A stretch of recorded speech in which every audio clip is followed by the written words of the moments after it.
Nous retrouvons maintenant à Rio celui qui défend la francophonie aux Jeux Olympiques, le français qui est, je le rappelle, une des langues officielles olympiques.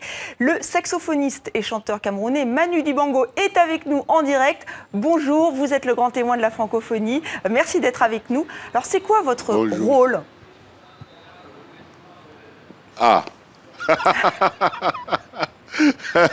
il y a un petit bug là pour dire bonjour. Donc bonjour, oui, alors nous on aimerait bien savoir quelle est votre mission, qu'est-ce que vous faites à Rio alors? D'abord, j'ai le privilège, si vous m'entendez, de faire partie d'un décor de rêve en tant que témoin de la francophonie.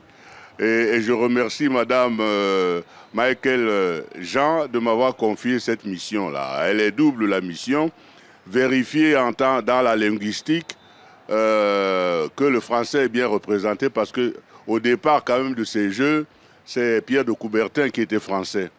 Je dois dire que pour l'instant, c'est le maillon faible au point de vue de représentation des signaux de signalisation et tout ça.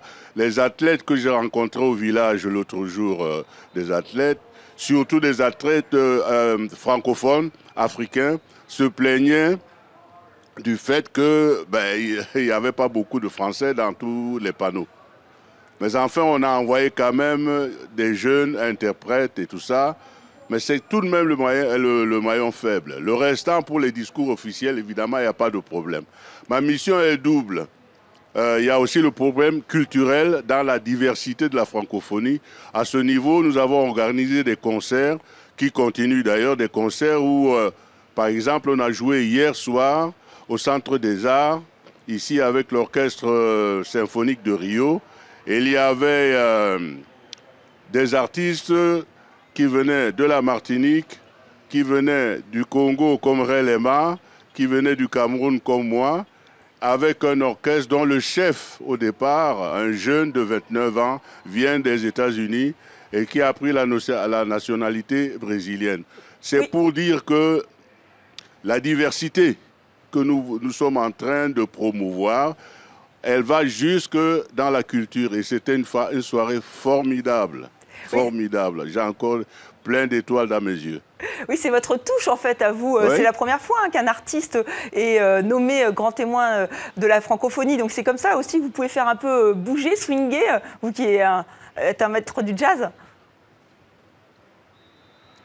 Bien, il fallait à un moment donné dans la francophonie aussi montrer la diversité parce que jusqu'à présent, les illustres personnes qui ont occupé ma place étaient beaucoup plus politiques. Je veux parler de l'ancien Premier ministre, M. Raffarin. Je veux parler de mon grand frère Hervé Bourges, que tout le monde connaît. Madame Dankos, qui est spécialiste de la Russie. Que des personnages de cet acabit. C'est la première fois, effectivement, qu'un Africain est nommé et pas plus que ça. Mais surtout, le fait que c'est le regard d'un artiste sur pratiquement 300 millions de personnes qui parlent cette langue que nous partageons donc en commun. Alors vous avez justement participé à cette chanson, à l'hymne de la francophonie. Tu sais, on va en écouter un petit extrait et on vous retrouve juste après.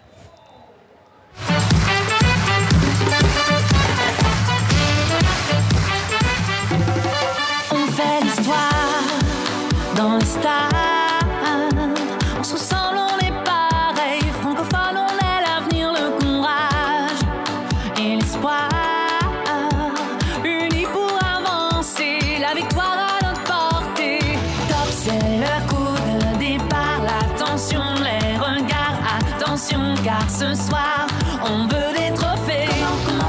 Comment tu comptes faire? Comment tu comptes faire? Comment nous rendre fiers? Tu sais, tous le même langage, l'horizon d'hiver. Alors, on veut des trophées, on va y revenir avec vous, Manu Dibango. Alors cet hymne, vous l'avez joué hier soir, vous nous avez dit qu'il y avait ce superbe concert. Est-ce qu'il séduit? Est-ce que tout le monde le fredonne au village olympique? C'est votre but? Ouais, en fait, j'ai initié le projet, mais ce n'est pas moi qui ai fait l'hymne. Ce sont des jeunes comme les Black M, les Willem, les Ina Moja, James, qui ont concocté cet hymne parce que je voulais que ce soit les jeunes qui s'accaparent de ce problème de la francophonie parce que c'est eux, demain, qui doivent propager cette idée de la diversité. C'est une magnifique idée. Et je pense que la chanson est belle. Effectivement, on l'entend à droite et à gauche.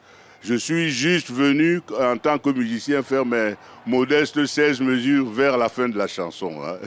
Oui, vous êtes très modeste, effectivement. Alors, on le disait, il parle de trophées, il faut avoir des trophées. Alors, les francophones sont un peu à la peine. Hein. Je pense que vous suivez ça, surtout les Français. Est-ce que vous êtes un petit peu déçus, là, par les médailles françaises, francophones? Ben, pour l'instant, c'est le chiffre 7. Espérons que c'est un chiffre magique et que ça va déclencher et enclencher beaucoup de choses. Nous avons nos paniers, nous attendons de ramasser des médailles là. Hein, cet après-midi, je vais, vous allez les motiver? je vais aller voir un match de tennis. Ben, tout le monde est motivé. Vous savez, l'autre jour, là, quand il y a eu 5 médailles, les 5 premières médailles, il y a eu une soirée extraordinaire à la Maison de France. Et c'était la fête, l'hymne national, c'était plein de jeunes. Et j'espère que tout ça, ça va enclencher la pluie des médailles. Hein. Bah, nous aussi, on espère hein, qu'il y ait une pluie de médailles avec le soleil de Rio, ce serait formidable. Oui. Juste un mot, vous nous parliez de vos prédécesseurs. Ah, c'est magnifique. Oui, c'est vrai qu'ils ont souvent un constat assez alarmant hein, sur le français. Vous restez optimiste, on peut faire un peu pression sur les anglophones pour que ça reste une langue olympique. Ben, c'est-à-dire qu'il faut qu'on arrête de parler et que chacun mette la main à la pâte quand même. Parce que c'est très bien d'en parler. Nous, l'histoire nous a légué cette langue. Les Français de souche, disons, ils l'ont naturellement.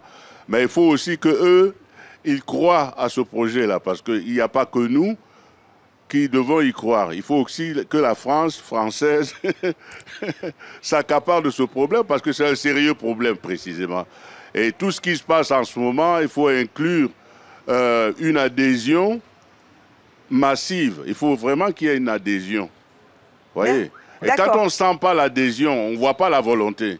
Voilà. Et vous, on sent que vous l'avez. Merci Manu Dibango d'avoir été avec nous en direct donc, de Rio. Merci beaucoup.